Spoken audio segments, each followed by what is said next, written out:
Welcome back and welcome to Earnings Central. HCL Tech has just reported its Q1 FY24 numbers, and it's a big miss compared to what Street was anticipating. The company has reported a revenue decline. Yes, revenues have come down on a quarter-on-quarter basis for the second consecutive quarter. The Street was working with a flattish growth, but constant currency revenue growth for HCL Tech has declined 1.3%, and even on a year-on-year basis, growth has slowed down to a mid-single-digit kind of growth. So that's the first miss.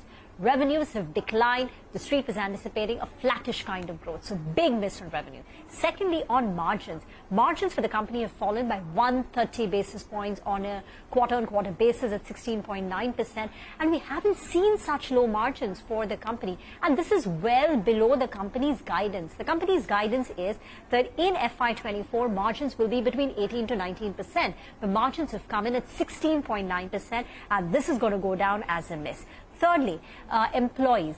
The company's headcount has come down by 2,506 employees. So, one, it's a sign that maybe companies have hired well in advance and, they may have overhired, but it's also an indication of growth moderation. It's a future indication, a signal that maybe things are slowing down, and that's why they don't need so many people on the bench. So that's the fourth miss. And the fifth one, and that's an important one, deal wins have come down quite substantially. Deal wins this time have come in at $1.5 billion. This compares with $2.1 billion in the prior quarter, which means deal wins are down by a quarter, 25% on a quarter-on-quarter basis.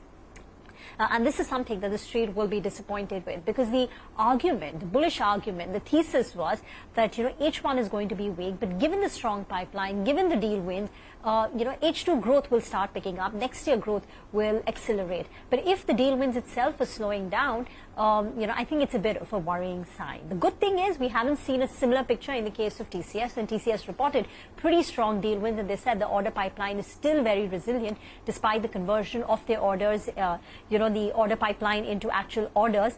But, for HCL Tech, those are those four big misses that I said. One, on revenues, where constant currency revenue decline has fallen by 1.3% quarter-on-quarter. Two, very, very sharp decline in margins, down to 16.9%, lower than the company's guidance of 18 to 19%. Three, deal wins have fallen 25% on a quarter-on-quarter basis, and there is a very big cut in the headcount by 2,500 employees.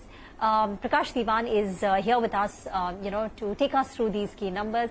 Prakash, I think the Street was sensing that HCL Tech's numbers are not going to be very good, because the stock in the last 4-5 trading sessions went down from levels of 1,200 down to 1,100.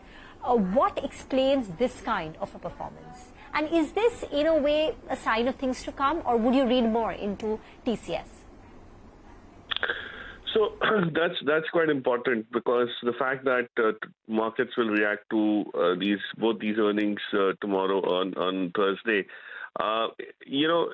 it's like if you take some sort of a relief as a message from the TCS earnings, HCL Tech shouts out very loudly that things are just bad and they're getting probably worse.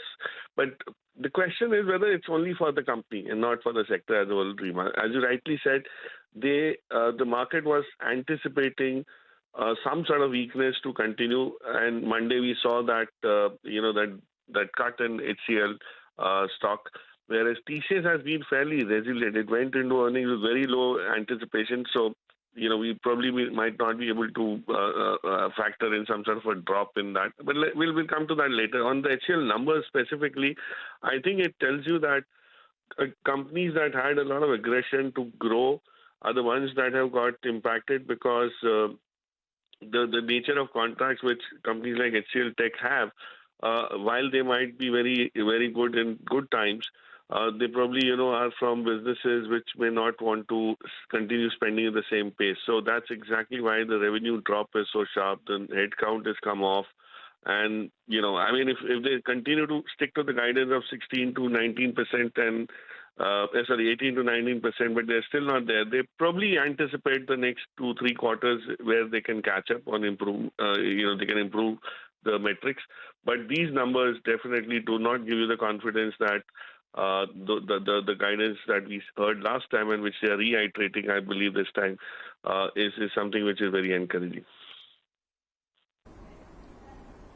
Prakash, out of time, so we leave the chat here for now. We'll come back tomorrow But both TCS and HCL Tech have reported their numbers. The picture is still gloomy for the IT companies. Macro uncertainty continues to reign in.